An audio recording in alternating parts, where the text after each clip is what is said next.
So I will be recording this energy update because I will also upload this in YouTube, for further reference, in our awakening journey. Because the things that we are going to talk here will also help us in the future, because these are upgrades, meaning to say, the things that I'll be talking to you here are the upgrades in our consciousness, the fifth dimensional consciousness. Because in the past days, in the past months, in the past years, we have been integrating the experience, integrating the lesson from our experiences in the past. And this is the real way, this is the true way of spirituality. The true way of spirituality is the integration of the light and dark. Now, this integration of the light and dark are those integration, the process of integrating the consciousness of the old and the consciousness of the new. Now, because we know that darkness is lack of information and light is information. So before, yung buhay ng tao, sobrang hirap dahil ang daming conditions, coming from our family, from religion, from school, from the society, and from the media. So yun yung basic sources of our consciousness. Yun yung mga pinapasok natin sa subconscious din natin, and it becomes the operating system of our life.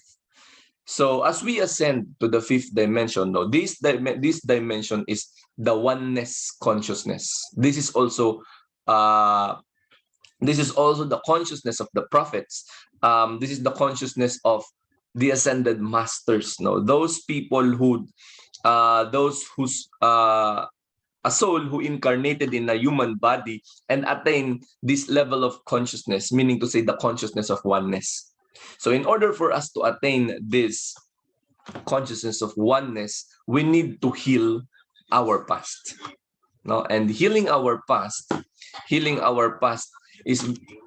only be done here and now through the experiences that we experience in every present moment.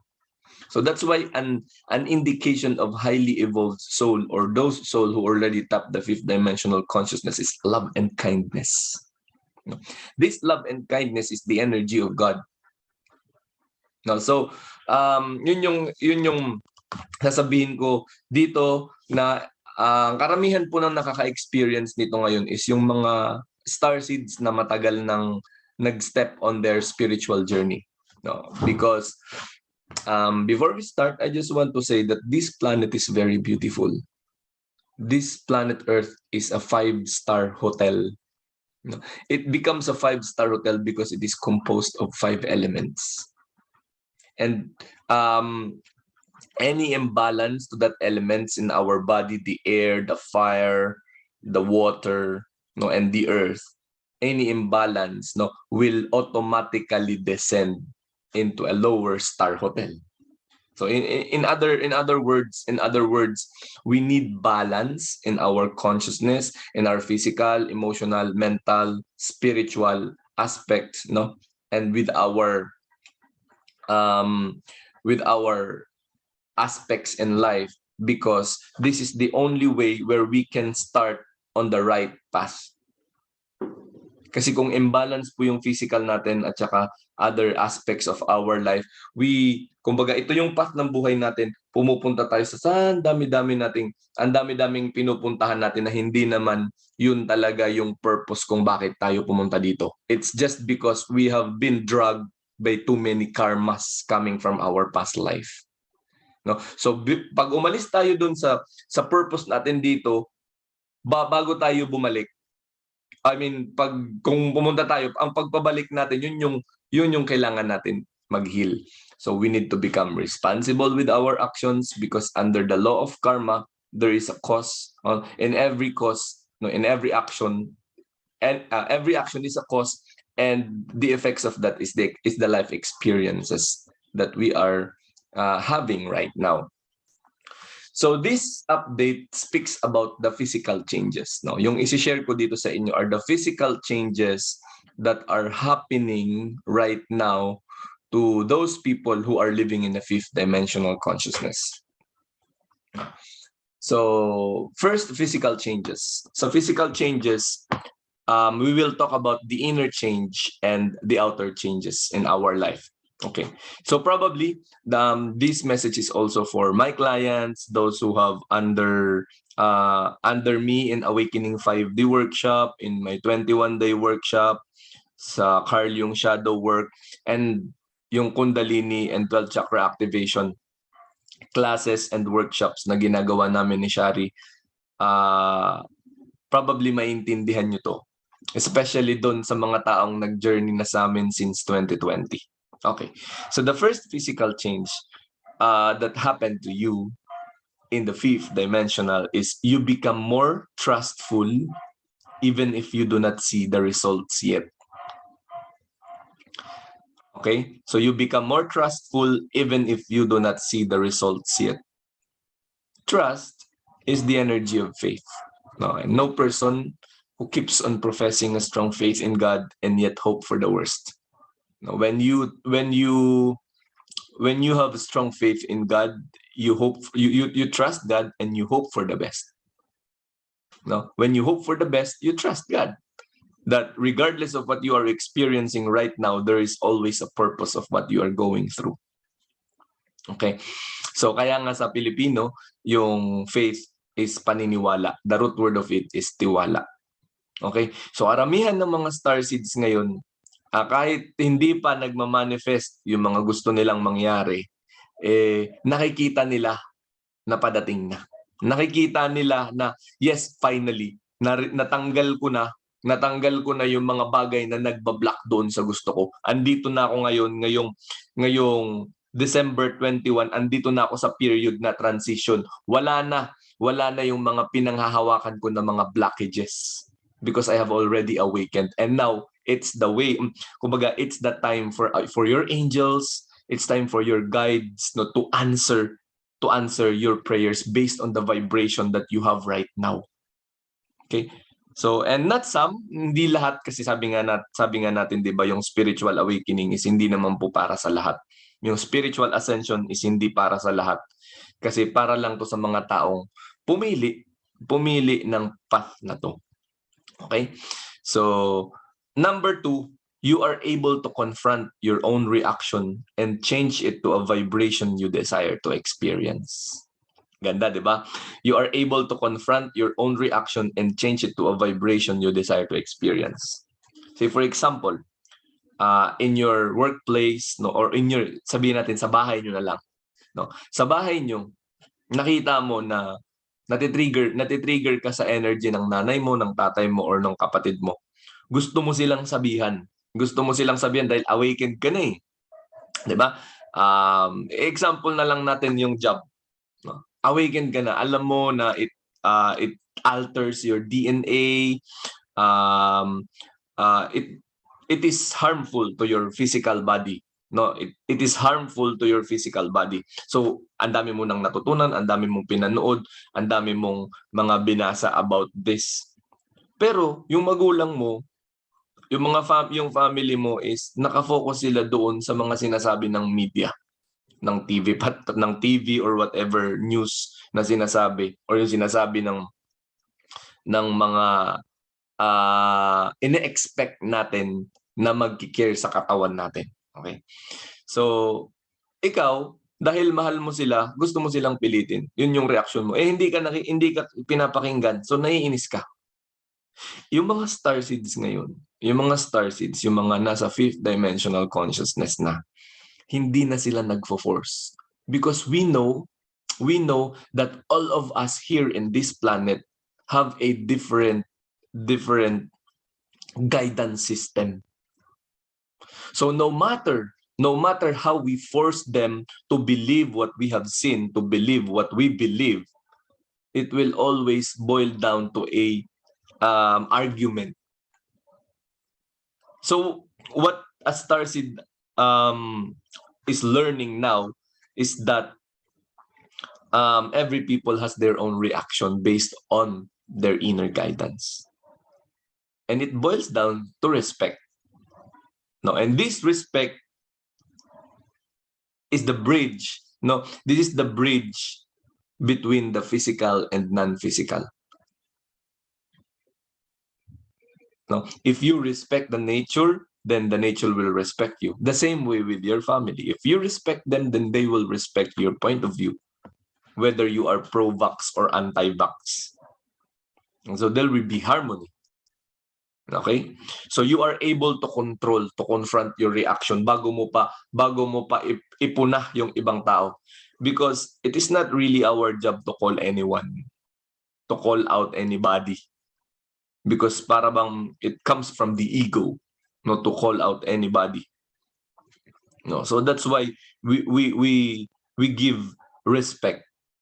And by then, no, dahil nag-anon tayo, nakokontrol na natin yung reaction, no, naniniwala tayo na bawat na kanya-kanya silang may kanyang guidance, and kung ano man yung guidance nila, kung ano man yung pakikinggan nilang guidance, yun yung magiging trajectory ng experiences nila sa buhay. So focus na tayo doon sa sarili nating reaction. Focus tayo doon sa ating sariling guidance system natin. Okay? So by this, nati-change mo na yun sa loob mo. Na-trigger ka ngayon, nagalit ka, ngayon natakot ka, nainis ka, nag-worry ka. No? We have to understand, brothers and sisters, that emotion and feelings are two different things. Emotion, these emotions are our ancient survival programs. Okay? Ancient survival programs. And this comes back doon sa lifetime ng collective humanity na hinahabol pa ng mga beasts, no? So, yung fear, your anger, connected doon. And lahat ng experiences ng tao based on fear, para siyang nasa isang mundo.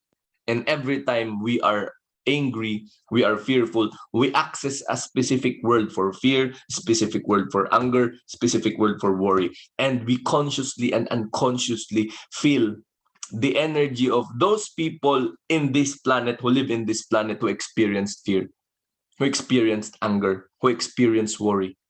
That's why when we feel these low vibrational energies, no, when we feel this emotion, it is as if that is the only reality that we can live in.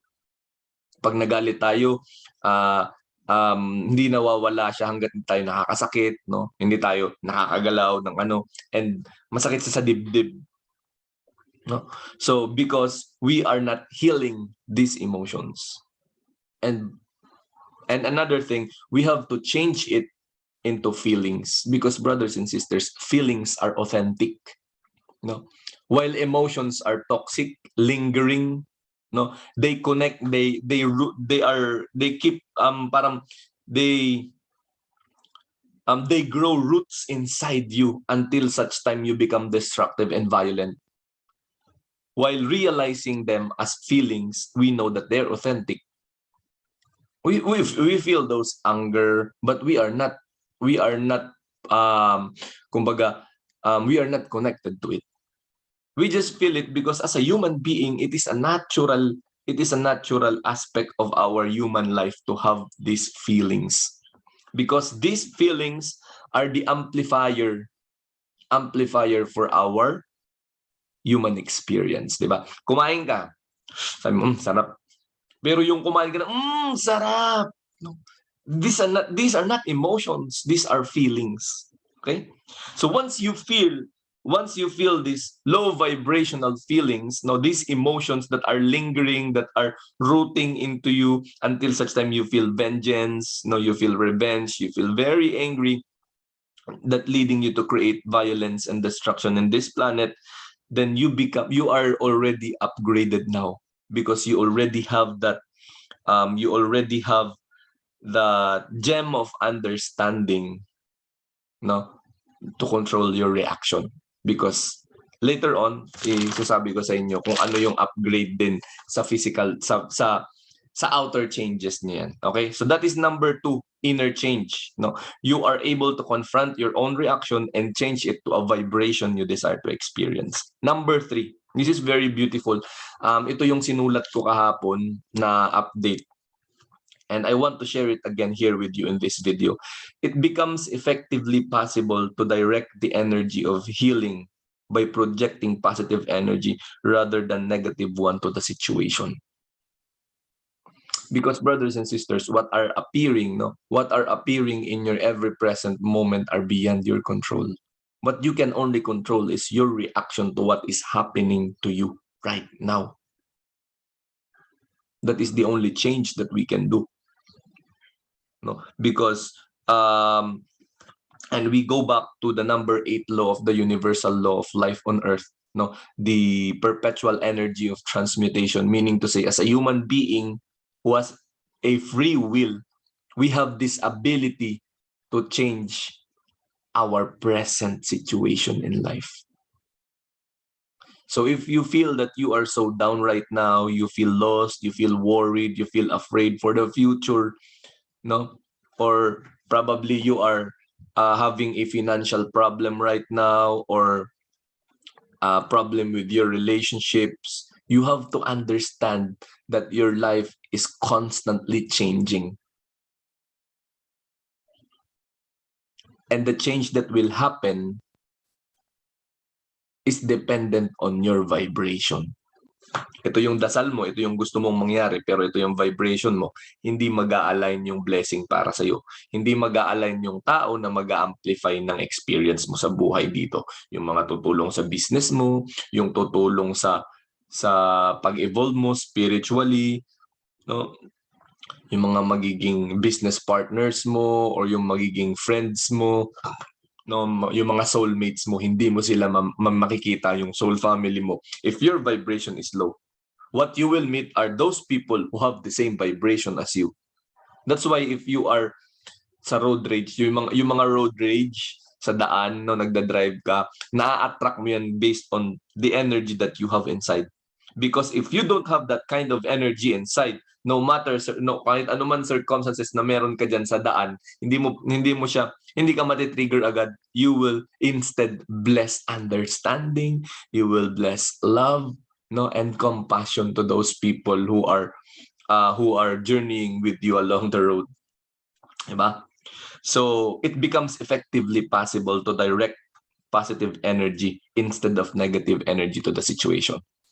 Because the moment you project negative energy to the situation, that negative energy that you project will also go back to you through another experience in life. That is the law of karma, because the energy you give is the energy you receive.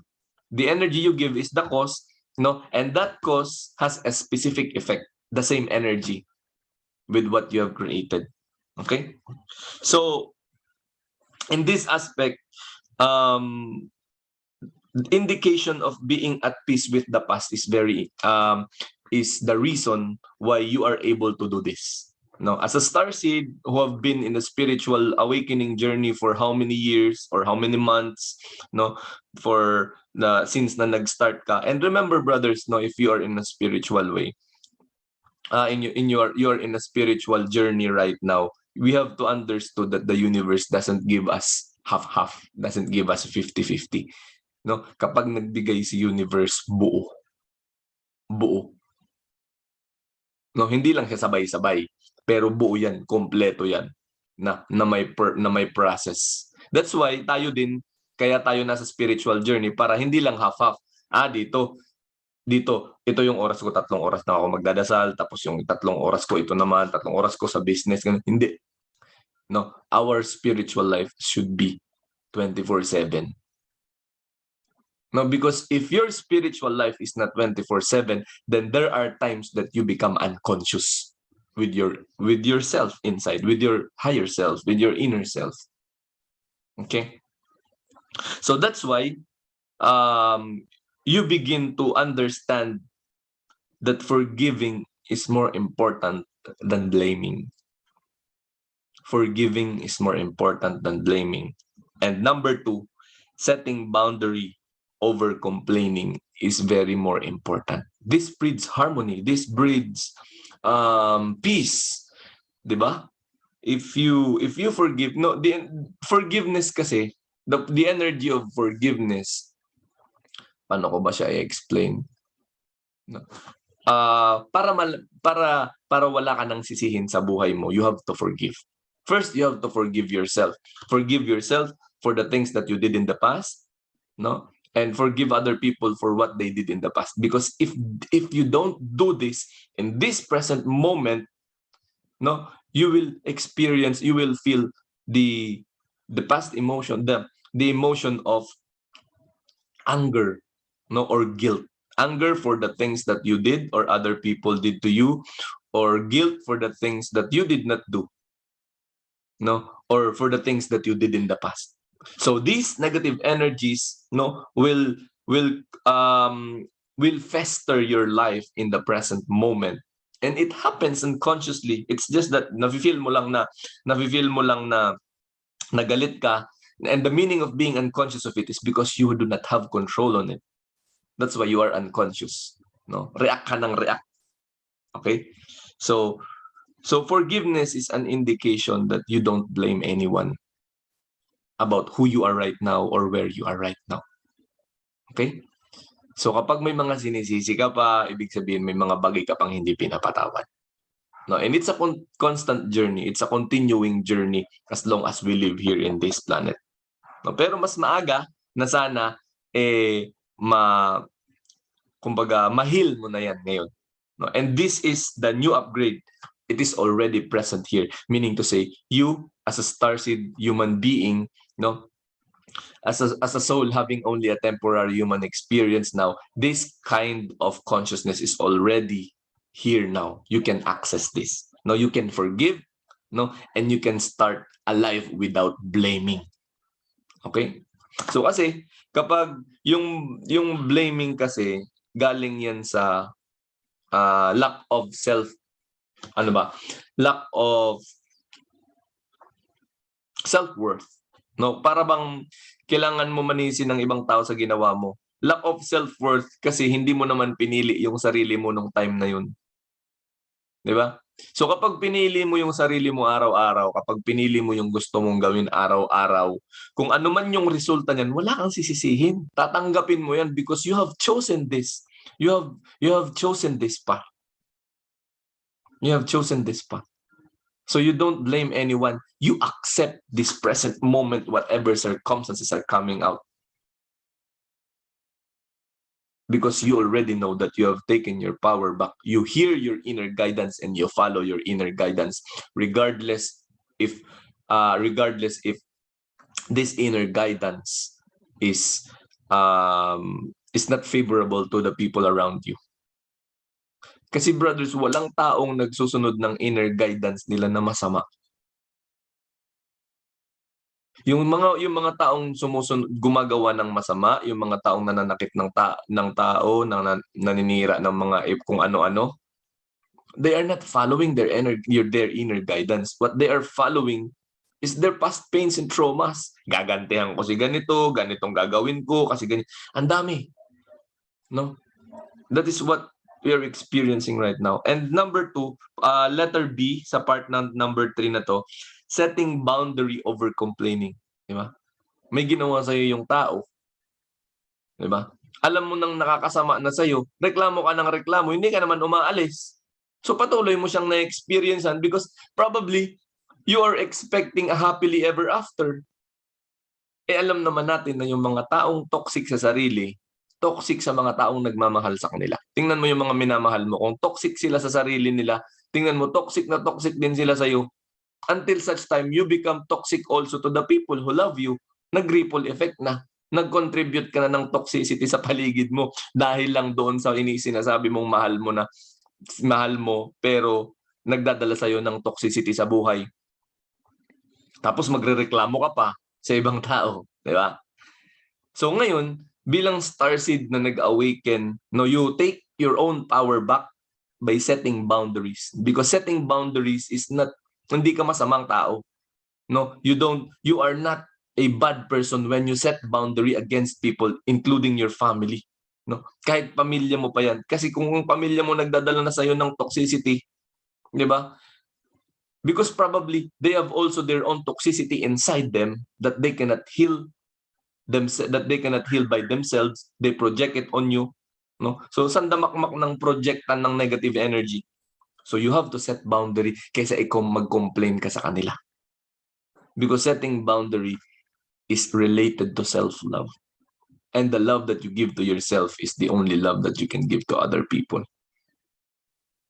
Pansinin mo sarili mo kapag galit na galit ka, nakakita ka ng masayang tao, mas naiinis ka doon sa masayang tao. Kasi unconsciously, unconsciously you are thinking that, why am I sad and he's happy? Why am I angry and he is happy? That is unconscious because that is the third dimensional consciousness. There is always an opposite. The law of polarity, the law of duality. Okay. So forgiveness over blame, setting boundary over complaining. That is the inner changes. Kaya na natin gawin yan, kaya na natin i-hold yung power dyan, kaya na natin mag-hold space para doon sa mga tao na hindi pa nakakaintindi nitong fifth dimensional consciousness of oneness. Okay? So the next one is the outer changes naman. Okay. So maganda po ito. It speaks about the manifestation.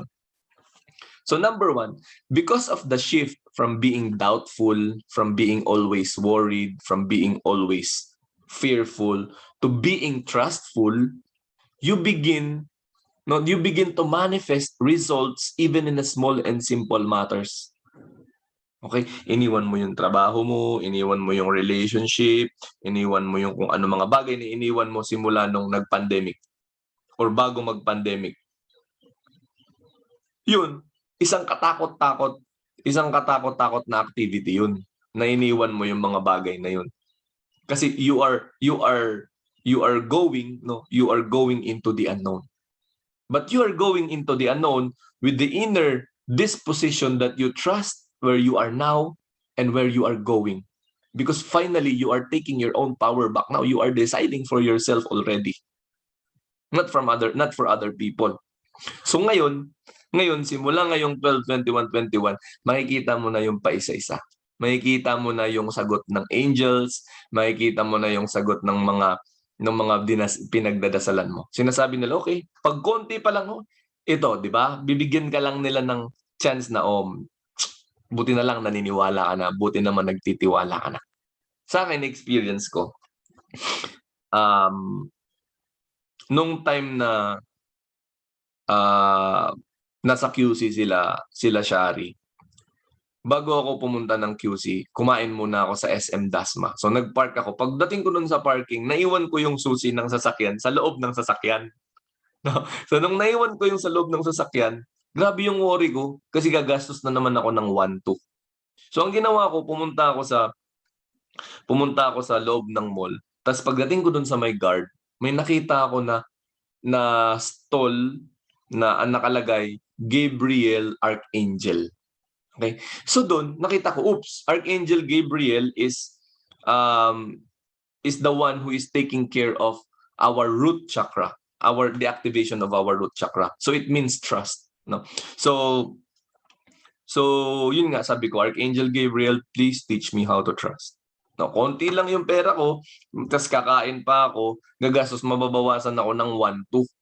So ang ginawa ko, nagdasal ako, nagtitiwala ako. Sabi ko, bahala na po kayo kung anong gagawin nyo. Nagtitiwala ako na lahat ng nangyayari na to may purpose. It happens siguro last week of November or first week of December, nangyari yun sa akin. Tapos pagdating ko doon, sabi ko sa higher self ko, ikaw na po ang bahala kung paano to mangyayari. So nagtambay ako doon sa parking sa mall. Tapos dumaan yung guard. Pagdating ng guard, sabi ko, kuya, nakita ko yung susi ng motor, tiningnan ko kung mabuksan. Tapos ginamit ko dun sa sasakyan, nabuksan. Tapos nung inulit ko na sa ibang susi, hindi ko na magawa. Hindi na mabuksan ng ibang susi. Yung susi lang talaga ng motor ng guard yung nakapagbukas. So nag-save ako ng 1,000. Binigyan ko na lang ng 200 yung Smith na yung mag-aayos sana ng lock ng key, lock ng sasakyan, siya sana mag-aayos. Binigyan ko na lang ng 200 para sa gas niya kasi andun na siya sa baba ng mall, pataas na siya. No? So until such time, doon ako nag-journey, no, inabot siya ng 1 week 1 week na journey with Archangel Gabriel, and natutunan ko. So, ngayon natutunan ko sa kanya yung trust. And nakikita ko ngayon, hindi ko pa man nakikita yung lahat ng manifestation, pero sobrang saya ko na. Sobrang saya ko na kasi in this every present moment, sinusuportahan niya lang ako ng what is enough for me to do these things, to speak these things with you. Because all these things na sinasabi ko are also the journey that I'm going through, just like you. Pare-pareho lang tayo. Okay. So it may not be a big blessing, but it is more essential to get you going. So very beautiful. So number 2, outer changes that you will be experiencing from now on. Now, before you awaken, you are a reactor. Now, you become a creator. Because you have taken your own power back. Ginagawa mo na yung gusto mong gawin based doon sa guidance ng higher self mo. Hindi ka na sunod-sunod doon sa ibang tao na kung anong pinapagawa sa'yo na hindi mo naman gusto. So dahil gawa ka ng mga bagay na hindi mo gusto, hindi ka nag-i-improve, hindi ka nakakapag-create. But kapag nag-create ka galing sa gusto mong gawin, no? Sabi nga 'di ba, where your heart is, there your treasure will also be. No? Kung lahat ng ginagawa mo araw-araw ay gusto mo, lahat ng ginagawa mo araw-araw ay mahal mo, doon ka nag-i-improve on a soul level and even physical level. Diba? Where your heart is, there your treasure will also be. So, yun. Before you react to almost everything around you, resulting trouble and loss of positive energy, no, you bleed for everything that is happening around you. That is when you were a reactor. You always bleed to everything around you. Everything happening to Marcos, happening to Lenny Robredo, happening to the politics, no? And even to this to the typhoon, no? Just what do you call that? Try to experience that compassion without losing love for the self. Okay? Because what is happening is trauma bonding. Okay, for example, ngayon nagkaroon ng bagyo, no? Sobrang down na down ka dahil naaawa ka sa kanila, sa nangyari sa kanila, sa ina-experience nila ngayon. Tapos until such time na ikaw na tuloy yung nagkasakit, ikaw na yung nalungkot, ikaw na yung kung ano, nabagsak na yung energy mo. No? What you are doing here is to understand compassion, to feel the suffering of other people so that the charity within you will come out. And this is a very beautiful, charity is a very beautiful virtue if we could only understand it on a deeper level. Because it springs from unconditional love. And, but now that you become a co-creator of God here in this planet, meaning to say the divine plan is happening through you because you are already listening to your inner guidance of love and benevolence, no, you learned that your reaction is your own creation. And your creation is your own perdition or your own salvation. Now you learned how to use your energy to become more productive to the self and for others. Hindi na lang para sa sarili mo. Yun na yung charity, service. From unconditional love. You give yourself, you give your energy so that this energy can sustain other vessel. That's why nagdo-donate tayo. Diba? And number 3, now you learned that what is happening around you happens because that is the vibration you choose. You choose sadness, di malungkot ka talaga. You choose anger, di galit na galit ka talaga. You choose being afraid, then you become afraid because you choose it. So babalik tayo dun sa lesson natin kanina na you have to treat them, no, you have to upgrade them into a feeling because a feeling is really authentic, no? Feelings are authentic, no? And spontaneous, no? Bugso ng damdamin. The problem there, no, is our reaction to that feeling. What do we do with that feeling? That is our own creation, no? So you are angry when others are angry. No, you judge the people that others are judging, and you are afraid when everything around you is afraid. These are forms of unconsciousness. No, these are forms of unconsciousness because you cannot decide for your own. You do not know what is your own energy, and you do not know how to detect the energy of the people around you. That's why you become unconscious. You join them. No, you join the party of trauma bonding. Okay, but these are all signals. These are feelings. No, these are signals for you to choose not to be succumbed by the energies that are not yours. To choose, and that is all the purpose of all our third dimensional experiences, to choose. No, because what happens there when you are in that kind of consciousness, when you say that you are good, or you say that you want to tend, you want to do good, no, you are unconsciously, no, you unconsciously tend to hating the bad. And when you say that you are good, you are bad, you tend to hate the good. Para bang napaka self-righteous naman ito, napaka perfect naman ito, diba? Napaka perfectionist naman ito. You tend to hate the good. And the problem here, brothers and sisters, is not good or bad.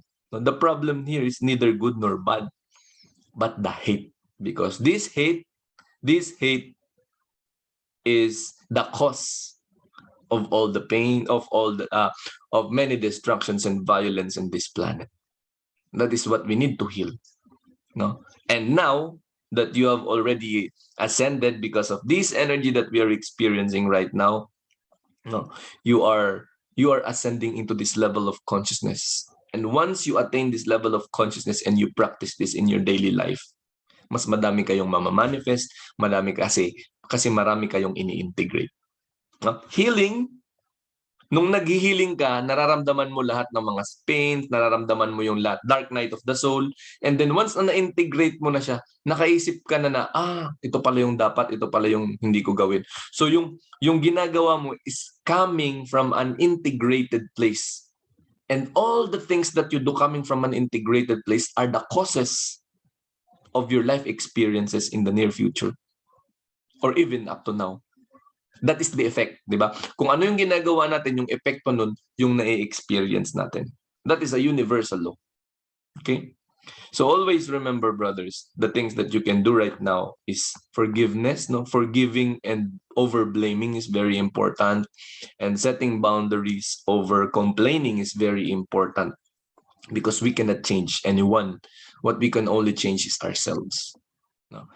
And I would like to invite you to my classes. No, I have donation-based class. Especially, I made this a donation-based class so that marami yung maka-avail nito. Kasi marami na din naman nagsasabi about dito, but then I incorporated my experience with the universal laws through that class. Okay, so may 14 universal laws class po ako. And yung 5D Awakening Workshop, which is very important for the beginners who are just awakening in this moment. And the Carl Jung shadow work on how to see yourself on a deeper level, on how to dive deeper into the subconscious. No? So may mga classes ako na ganyan, and then chakra activation, and magsa-start na din kami ni Shari dun sa program namin na ginagawa namin. Mas gusto po namin maka-reach out sa tao personally. No? So we are opening a personal healing sessions, no, in the next starting today. No, yun na yung gusto namin gawin. No, mag-move kami, i-lessen namin yung time sa online. No, mas maganda na ma-meet namin kayo so that we can make this healing process personally, para magkaroon tayo ng sharing, no, magkaroon tayo ng sharing of energies on how to heal and go with our transformation that is very, very potent in this present moment onwards.